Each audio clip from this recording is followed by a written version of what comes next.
साहब जो भी यहाँ पर पधार चुके हैं उनका मैं अपनी तरफ से कविता बहुजन खून में लाती उबाल है। अरे जिनकी कविता बहुजन खून में लाती उबाल है, जिन्होंने पक्ष विपक्ष सबसे किए सवाल है, जिन्होंने पक्ष विपक्ष सबसे किए सवाल हैं। और आपकी तमन्ना हो बाबा साहब का बुद्ध में देश, अरे आपकी तमन्ना हो बाबा साहब का बुद्ध में देश। अरे आप बाबा साहब के वंशज कवि राहुल नागपाल है। एक बार जोरदार तालियों से महोत्सव मनाइएगा राहुल नागपाल जी को। बधाई वालों, 4 वर्ष से आप मुझे लगातार बुला रहे हैं। 4 वर्ष पहले मेरे पास समय नहीं था, 2 साल कोरोना में निकल गए, 4थे वर्ष पहुंचा हूं, तो आपकी तपस्या बड़ी लंबी है। मैंने शायद पहली बार 4-5 घंटे बैठ करके कविताएं सुनी है, आदत रही नहीं सुनने की, क्योंकि बात अगर मिशन की हो तो मिशन की होनी चाहिए। समाज की चवन्नी अगर आपने इकट्ठी की है तो वो बाबा साहब के मिशन पर खर्च होनी चाहिए। और अगर मुझे जो को जुमले सुने तो मैं कपिल मिश्रा का शो देख लूंगा, मुझे कोई दिक्कत नहीं है, मुझे कोई परेशानी नहीं, मैं कपिल शर्मा का शो देख लूंगा। बहुत बढ़िया। मैं ना पक्ष की बात करूंगा ना विपक्ष की बात करूंगा। समय कितना मंजीत भाई? अच्छा एक बात बताओ, क्या कभी आपने सुना है किसी भांजे को किसी मामा ने गोली मार दी? सुना है बच्चन साहब? नहीं सुना ना? सुना है आपने? कभी सुना है किसी साले ने जीजा को गोली मार दी? नहीं ना, क्योंकि भांजे बड़े प्यारे होते हैं। एक शेर पढ़ता हूं, आप पकड़ लोगे, मुझे पता है बधाई के लिए बड़े क्रांतिकारी है कि हम नीली निक्कर वाले हैं, हम नीली निक्कर वाले हैं।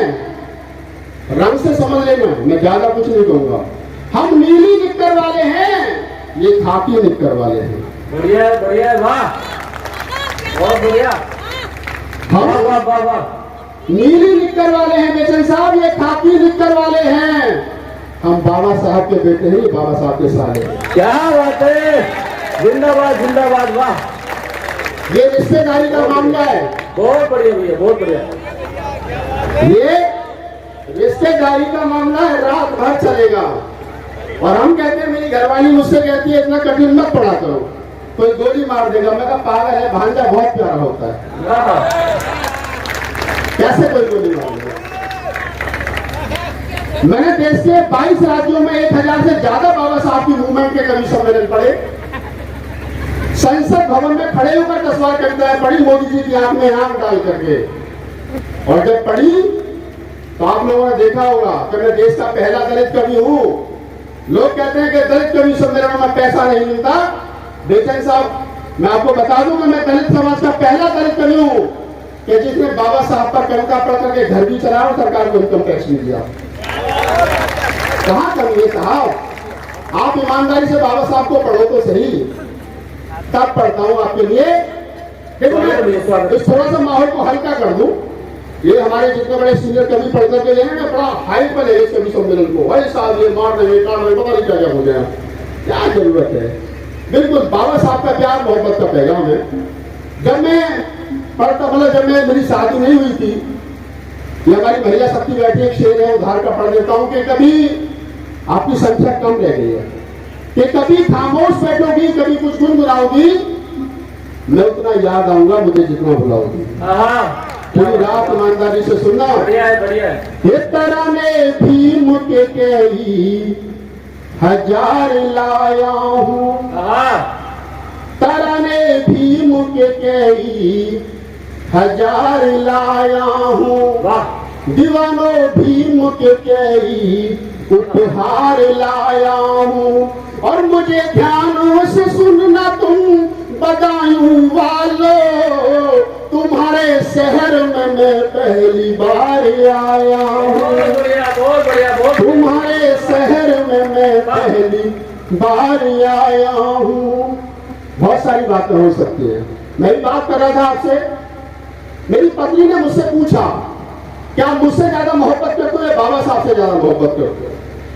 तो मैंने कहा, कभी मस्ती में शेर कहा जिसके नौजवानों को बड़ा पसंद आया, कि यूं तो तेरे इश्क पर जान भी कुर्बान है।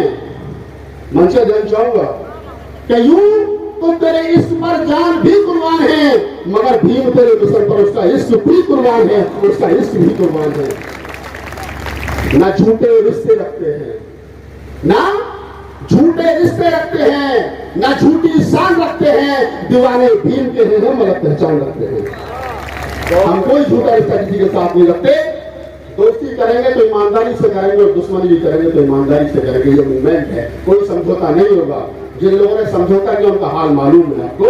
छोटी छोटी जो दो दिन का पढ़ देता हूँ कि कहीं अधिकार की बातें,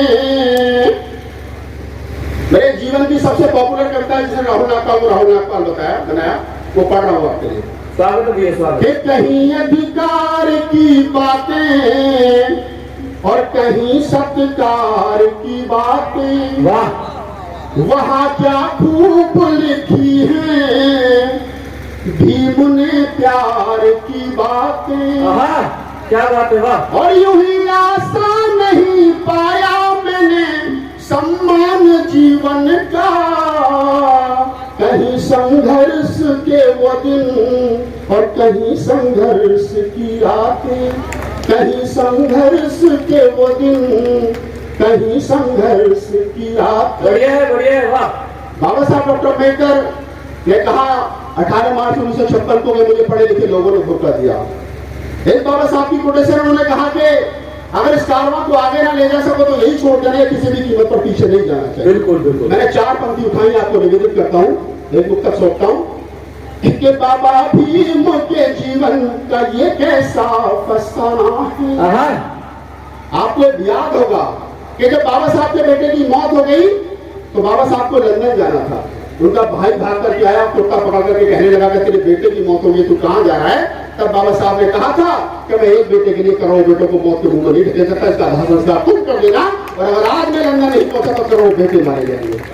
वहां से मुक्त उठाता हूँ, आपकी ताली देखता हूँ कि बाबा भीम के जीवन का ये कैसा फसाना है, और घर में लाश बेटे की उन्हें लंदन को जाना है, और बड़ी मुश्किल से आया है यहाँ तक कारवां यारो, इसे जाने ना दो पीछे, इसे आगे ले जाना है, इसे जाने ना दो पीछे, इसे आगे ले जाना है। ये बाबा भीम के जीवन का ये कैसा फसाना है। और एक उत्तक सुनिए, मेरे जीवन का अनमोल उत्तक आपको समर्पित करता हूँ बधाई वालों। मैं एक बार कवि सम्मेलन से लौट रहा था, जब मैं हिंदी कवि सम्मेलन करता था, हमारे मित्र कुमार साहब, उन्होंने मुझसे कहा कि राहुल नागपाल बाबा साहब के नाम से कॉलेज है, रोड है, यूनिवर्सिटी है, सबसे ज्यादा स्टेचू है, और भीम दीवानों की क्या तमन्ना है?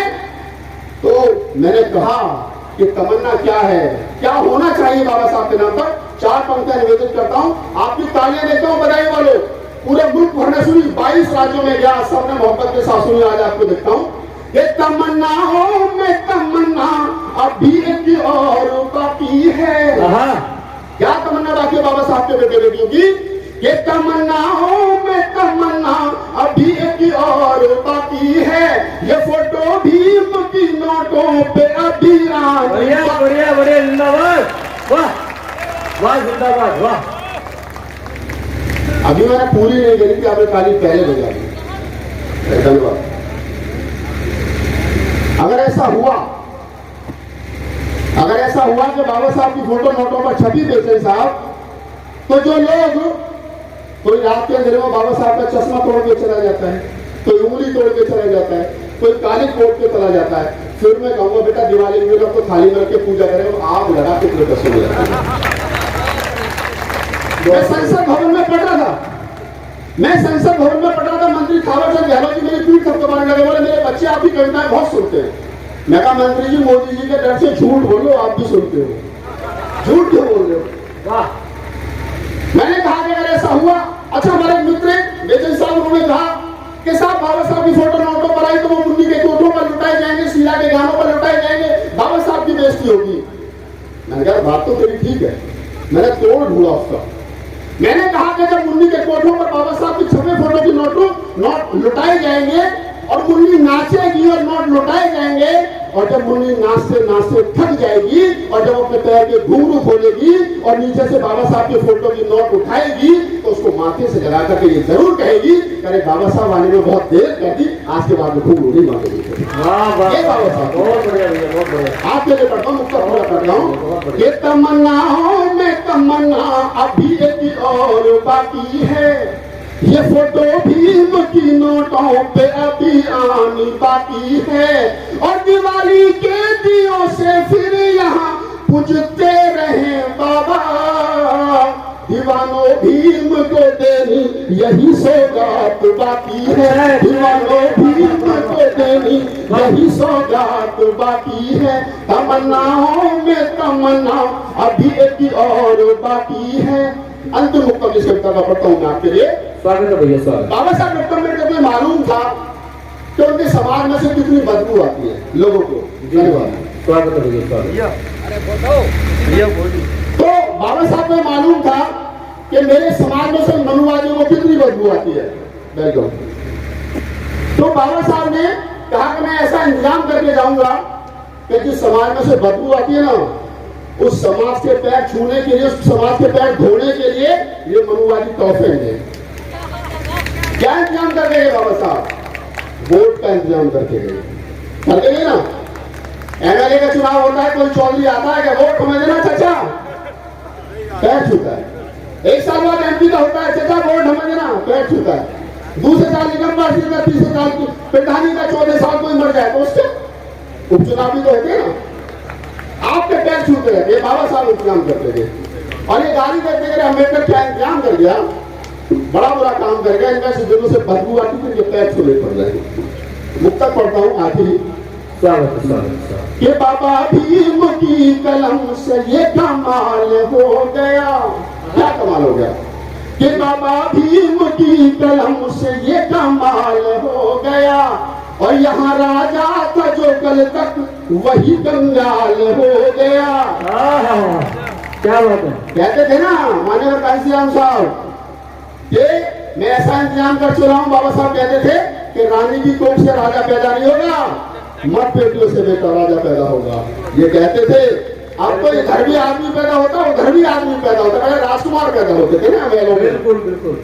कि बाबा भीम की कलम से ये कमाल हो गया, और यहाँ राजा का जो कल तक वही कंगाल हो गया, और नहीं जन्मेंगे अब राजा यहाँ रानी की कोख से, कि राहुल वोट का तेरी उन्हें मलाल हो गया, कि राहुल वोट का तेरी उन्हें मलाल हो गया, कि बाबा भीम की कलम से ये कमाल हो गया।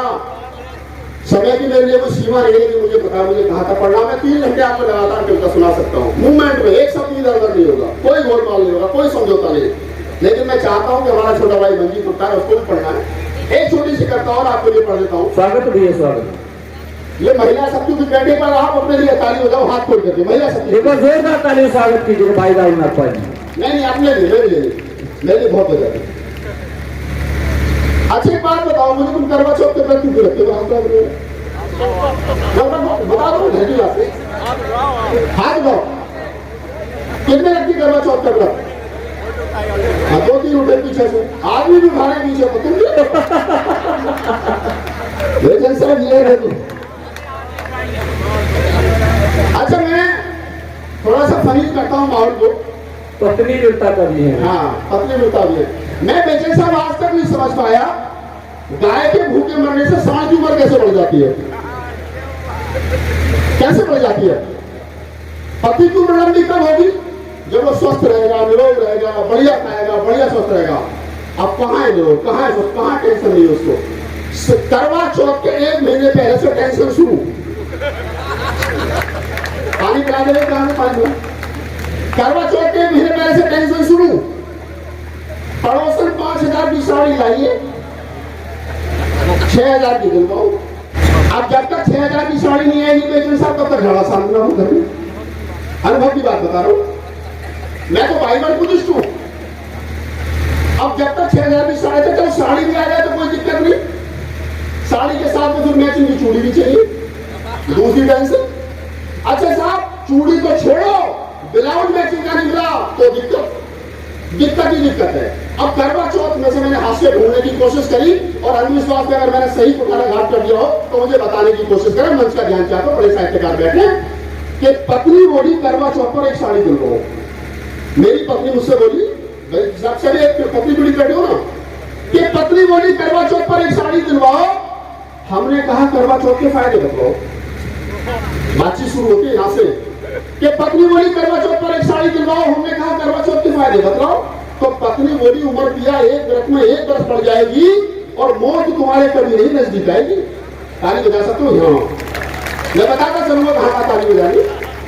कि पत्नी बोली करवा चौथ पर एक साड़ी दिलवाओ। हमने कहा करवा चौथ के फायदे बतलाओ। तो पत्नी बोली उम्र दिया एक व्रत में एक बरस पड़ जाएगी, मौत तुम्हारे कभी नहीं नजदीक आएगी। तो मैं तो पढ़ा लिखा था, बेटे साहब क्या मैं साजिद हूं तो ऐसे थोड़ा ही हूं। तो मैंने कहा कि भाई भारत में पति पत्नी का जो दाम्पत्य जीवन है वो 40 वर्ष का है औसत। अगर पत्नी लगातार 40 साल तक बढ़ती रही तो मेरी तो पक्का 40 साल बढ़ गई ना। अब यहां से कविता का मजा लेना कि पत्नी बोली करवा चौथ पर एक साड़ी दिलवाओ। हमने कहा करवा चौथ के फायदे बतलाओ। तो पत्नी बोली उम्र दिया एक व्रत में एक वर्ष बढ़ जाएगी, मौत तुम्हारे कभी नहीं नजदीक आएगी। तो मैंने कहा प्राण प्रिय ऐसा अनर्थ मत कीजिए, ये करवा चौथ का व्रत भी तोड़ दीजिए। ताली बजाओ जरा, बहुत आज्ञाकारी होता है। तो मैंने कहा प्राण प्रिय ऐसा अनर्थ मत कीजिए, ये करवा चौथ का व्रत अभी तोड़ दीजिए, क्योंकि तुम्हारे व्रत रहने से मेरी उम्र 40 वर्ष बढ़ जाएगी। अरे पगली में तो 100 वर्ष तक जीऊंगा, तो 60 में बढ़ जाएगी। पगली मैं तो 100 वर्ष तक जीऊंगा, तू 60 में निपट जाएगी। वो 40 वर्ष में किसके सहारे जीऊंगा? सवाल खड़ा होता है यहाँ। वो 40 वर्ष में किसके सहारे जीऊंगा? किसके हाथ की चाय और कॉफी पीऊंगा? वो 40 वर्ष में किसके सहारे जीऊंगा? किसके हाथ की चाय और कॉफी पीऊंगा? और चाय की चाहत जब मुझे भाभी के घर तक ले जाएगी तो भाभी से मुझे रड़वा कहकर के खिलाएगी। ये देखो इनकी घरवालियों की समस्या क्या है कि चाय की चाहत जब मुझे भाभी के घर तक ले जाएगी तो भाभी फिर मुझे रड़वा कहकर के चढ़ाएगी। मैं ऐसे तानों को कैसे सह पाऊंगा? और ज्यादा कुछ कहूंगा तो भतीजों से पिट जाऊंगा। मैं ऐसे तानों को कैसे सह पाऊंगा? ज्यादा कुछ कहूंगा तो भतीजों से पिट जाऊंगा। एक काम कीजिए, पहले मेरे 40 वर्षों का इंतजाम कीजिए। एक काम कीजिए, पहले मेरे 40 वर्षों का इंतजाम कीजिए, और ऐसा नहीं कर सकती हो तो छोड़ दीजिए और ये करवा चौथ का व्रत अभी तोड़ दीजिए, अभी तोड़ दीजिए, अभी तोड़ दीजिए।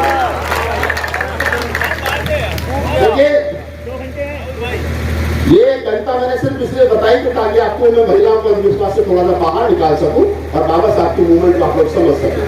एक छोटी सी रचना मैं आपको सुना देता हूं, उसके बाद मैं अपना स्थान लूंगा। Thank you sir, thank you. आपको अच्छी देखो आए आपको पसंद आनी चाहिए, पेमेंट तो मुझे नहीं से लेनी ना। बिल्कुल बिल्कुल सही बात है, पसंद आई। वाह वाह वाह। अभी मैं जब बसपा ने बहन जी ने मुझे उत्तर प्रदेश चुनाव का मीडिया प्रभारी बनाया तो बड़ी हमसे लोगों ने बड़े हम चुनाव हार गए तो हमारी बड़ी किरकिरी हुई साहब। लोगों ने कहा साहब तुम्हारी तो 210 आ रही थी, तुम्हारी तो 1 रहेगी। मैंने कहा मूर्खों, हमने कहा था नंबर 1 पर रहेंगे, नंबर 1 पर है, बताओ। बोले कि 205 का रहेगी, मैं टेंट वाले का रहेगी होंगी, जाके ढूंढो। सरकार का क्या आपके दफ्तर बन जाएगी। हमने कानून ईमानदारी से लिया। यहां से मुझे धमकियां मिली उत्तर प्रदेश से जब मैं काम कर रहा था। एक बार मैं टीवी डिबेट पर था आज तक के, तो लोगों ने धमकियां दी, मैंने कुछ बोल दिया वहां पर वोट से को लेकर के। तो मैं आज इस मोहल्ले में हूँ, बदायूं में हूँ, और खासतौर से कहा जाता है कि ये गढ़ है। तो मैं शेर के बाद में 2 पुस्तक पढ़ता हूँ। क्या तेरे कूचे में हूँ, यूपी में हूँ और योगी बाबा का राज है। क्या तेरे कूचे में हूँ फिर भी बेमिसाल हूँ, पहचान ले मुझको, मैं राहुल नागपाल हूँ। कि तुम्हारी चौखटों पे सर, बात पसंद आ जाए तो तालियों का महोत्सव कर देना, और इनको बता देना, ये जितने हमारे विपक्षी लोग हैं ना, इनको बताना कि हम काशीराम और बाबा साहब के वंशज हैं। इतनी जल्दी हार नहीं मानेंगे।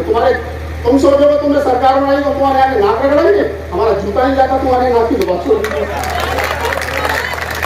साफ अंदर बढ़ता हूँ और आपकी तालियों का अवसर करना अगर आपको पसंद आए कि तुम्हारी चौखटों पे सर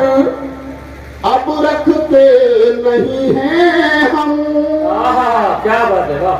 कि तुम्हारी चौखटों पे सर अब रखते नहीं हैं हम। और मुझे मालूम है साहेब तुम्हें इस बात का है गम। और तुम्हारी तोप और बंदूक हमको क्या डराएंगी। तुम्हारे बाप के भी बाप से डरते बहुत बढ़िया, जिंदाबाद, वाह। नहीं है हम। वाह। तुम्हारे बाप के भी बाप से डरते नहीं हैं हम। बहुत सारी बातें। आप कभी सम्मेलन पूरा हुआ, चचा ने मुझे माला पहना दी। बहुत सारी बातें हैं, मूवमेंट की बात होनी चाहिए। मैं कहता हूँ एक कविता सुना के आपका स्थान लूंगा। जी जी, स्वागत है। बड़ी फेमस कविता है और आप लोगों ने सुनी होगी यूट्यूब पर, टीवी पर, तो वो सुना देता हूँ। पूरा मिशन की कविता है, आप उसको सुनने की कोशिश करें। मैं आपको एक कविता सुनाता हूँ। जब माता रमाबाई और थक चुकी थी पूरे तरीके से, 4 बच्चों की मौत हो गई और उसके बाद में माता रमाबाई टूट गई, पूरे तरीके से बीमार रहने लगी। बाबा साहब डॉक्टर अम्बेडकर से वो सवाल करने लगे, बोले क्या है मिशन जो तुमने चला रखा है, कब तक चलेगा। मैं 4 बच्चों को गवा चुकी हूँ, अब मेरे अंदर और हिम्मत नहीं बची। तो मेरी एक कल्पना है कि जो माता रमाबाई ने बात कही होगी और बाबा साहब ने क्या जवाब दिया वो मैंने लिखने की कोशिश की है, वो आपके साथ साझा करने की कोशिश कर रहा हूं मैं। तो वो थोड़ा सा आप सुने कि कदम हमारे थक चुके हैं साहिब तुम इतना यकीन कर लो। कदम हमारे थक चुके हैं साहिब तुम इतना यकीन कर लो। मैं 4 बच्चे गवा चुकी हूँ साहिब तुम इतना यकीन कर लो। मैं 4 बच्चे गवा चुकी हूँ साहिब तुम इतना यकीन कर लो। और हमारा राजू रतन नहीं है, अरे इस धरा पर यकीन कर लो। और मिशन तुम्हारा तुम्हें मुबारक मैं जा रही हूँ यकीन कर लो। मिशन तुम्हारा तुम्हें मुबारक मैं जा रही हूँ यकीन कर लो। बाबा साहब ने क्या कहा, एक लाचारपति क्या कह सकता है। एक माता रमाबाई का प्रश्न और बाबा साहब के 2 जवाब सुने आप। स्वागत है भैया, स्वागत है, स्वागत कि अभी समय है जरा सा नाजुक रमा तुम इतना यकीन कर लो। अभी समय है जरा सा नाजुक रमा तुम इतना यकीन कर लो। तो बिना तुम्हारे चल ना सकूंगा रमा तुम इतना यकीन कर लो। और हजारों राजू रतन खेलेंगे, अरे इसी तरह पर यकीन। वाह वाह वाह वाह, क्या बात है, वाह। कि हजारों राजू रतन खेलेंगे, अरे इसी धरा पर यकीन कर लो। और ये दुनिया तुमको नमन करेगी, मैं बोलता हूँ यकीन। नमन करेगी, मैं बोलता हूँ यकीन कर लो। और बाबा साहब ने क्या कहा 4 पंक्तियों से कि मिशन हमारा बहुत बड़ा है रमा तुम इतना यकीन कर लो। मिशन हमारा बहुत बड़ा है रमा तुम इतना यकीन कर लो। हमारे बच्चों की ये कुर्बानी ना जाएगी व्यर्थ यकीन कर लो। हमारे बच्चे बनेंगे राजा, हमारे बच्चे अरे बनेंगे राजा रमा तुम इतना यकीन कर लो। और हजारों वर्षों कि ये गुलामी टूटेगी एक दिन, यकीन कर लो हजारों वर्षों कि ये गुलामी टूटेगी एक दिन, यकीन कर लो बिना तुम्हारे चल ना सकूंगा रमा इतना यकीन। अगर आपकी इच्छा हो तो एक कविता सुनाऊंगा जो मैं इसको लोग। मैं जिस कविता का जिक्र आपके सामने कर रहा था बड़ी फेमस पोइट्री है मेरी, तो बताने वालों में सोच रहा हूँ कि जब पेमेंट इन्होंने मुझे ठीक ठाक तय कर रखी है ना, तो मैं पैसा वसूल कर दूं आपका। एक कविता सुना देता हूँ, आप थोड़े से भावुक हो गए माता राम मोबाइल का दुख सुन करके, मैं आपको थोड़ा सा हल्का फुल्का करता हूँ। हाथ में पूजा की थाली लेके मंदिर जा रहे हो, सुबह सुबह जाएंगे नंगे पैर।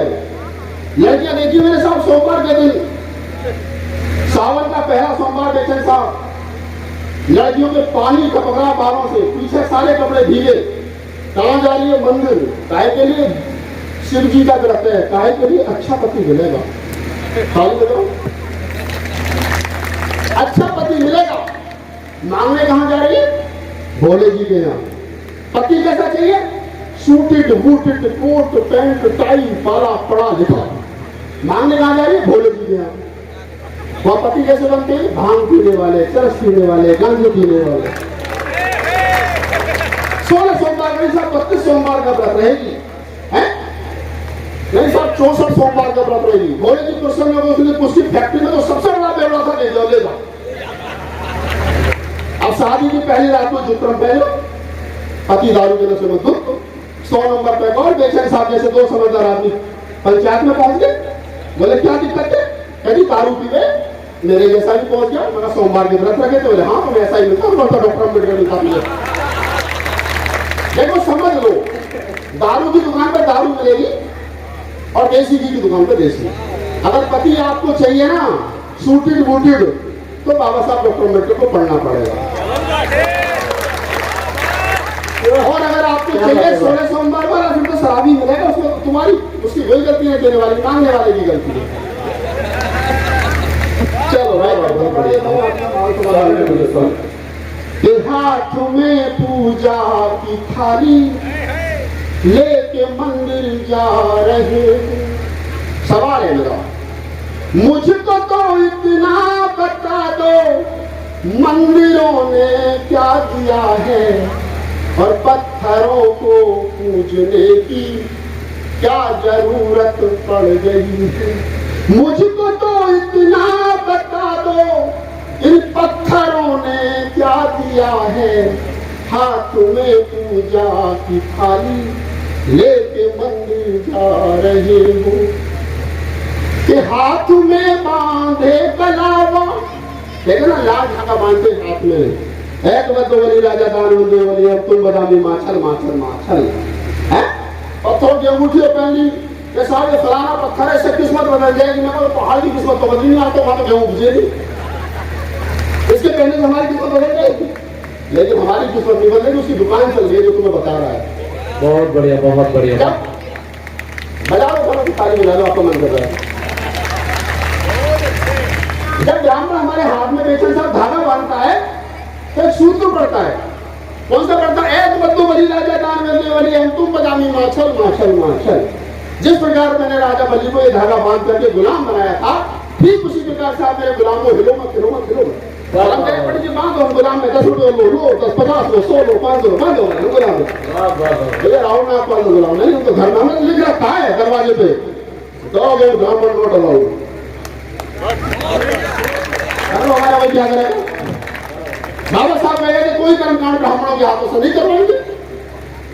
तो भैया हम तो बाबा साहब की मानेंगे, हम तो नहीं मानते। आठवीं पास पुजारी तब पढ़ता हूँ कविता का भी 20 आनंद लेते हो।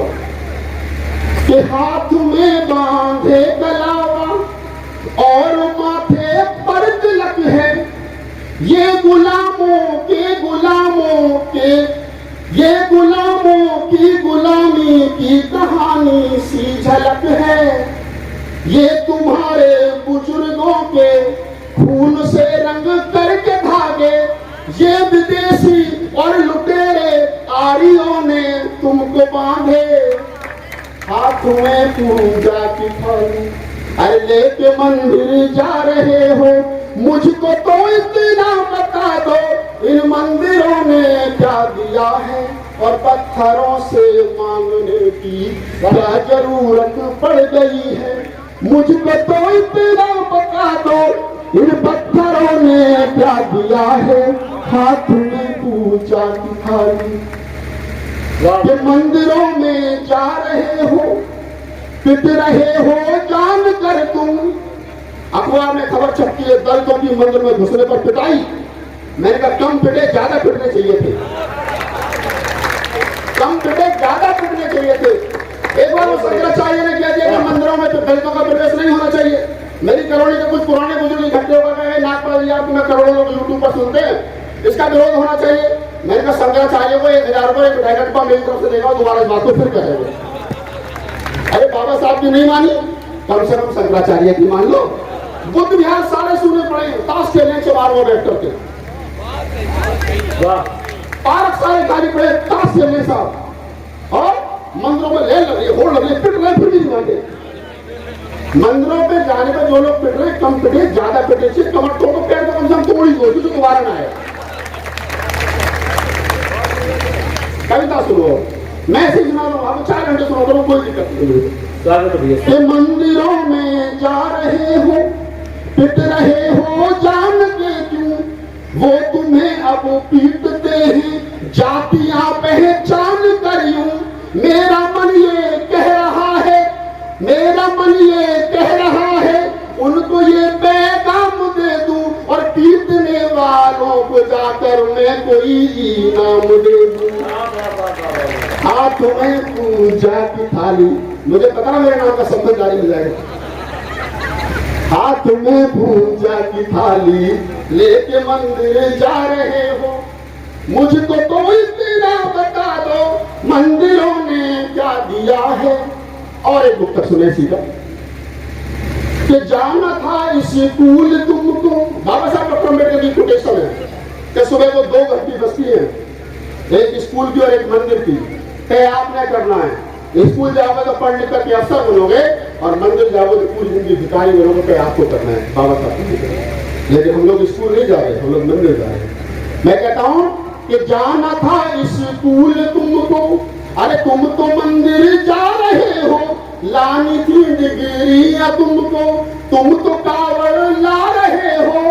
लानी थी डिग्रियां तुमको, तुम तो कावड़ ला रहे हो। भीम की सुनते नहीं हो, बुद्ध को पढ़ते नहीं हो, मुल्क के शासक बनोगे, दीवार पर लिखते नहीं हो।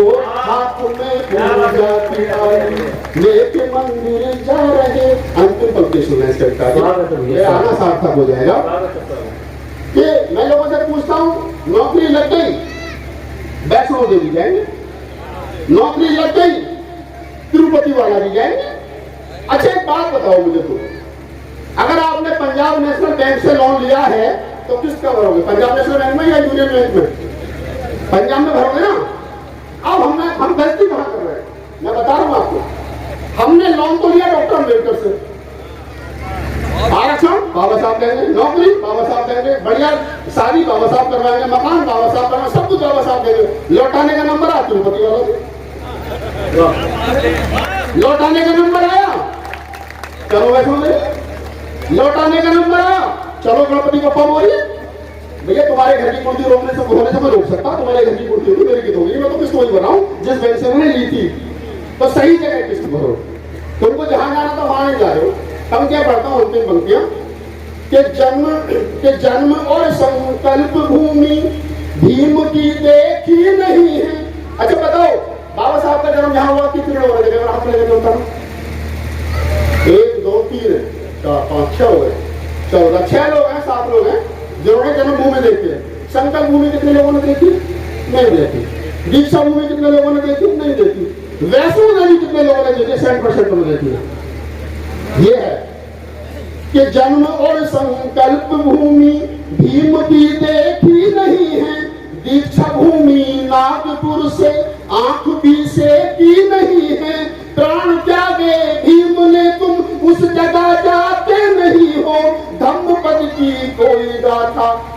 कभी गाते नहीं हो।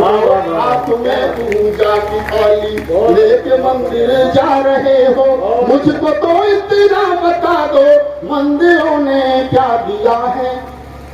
तो आपने बहुत मोहब्बत के साथ सुना, माइक भी उतना अच्छा नहीं है और मेरा गला भी उतना अच्छा नहीं है, तो बहुत बहुत धन्यवाद आपको। एक शेर पढ़ देता हूँ आयोजक मंडली के नाम, धन्यवाद सर, बहुत बहुत साधुवाद।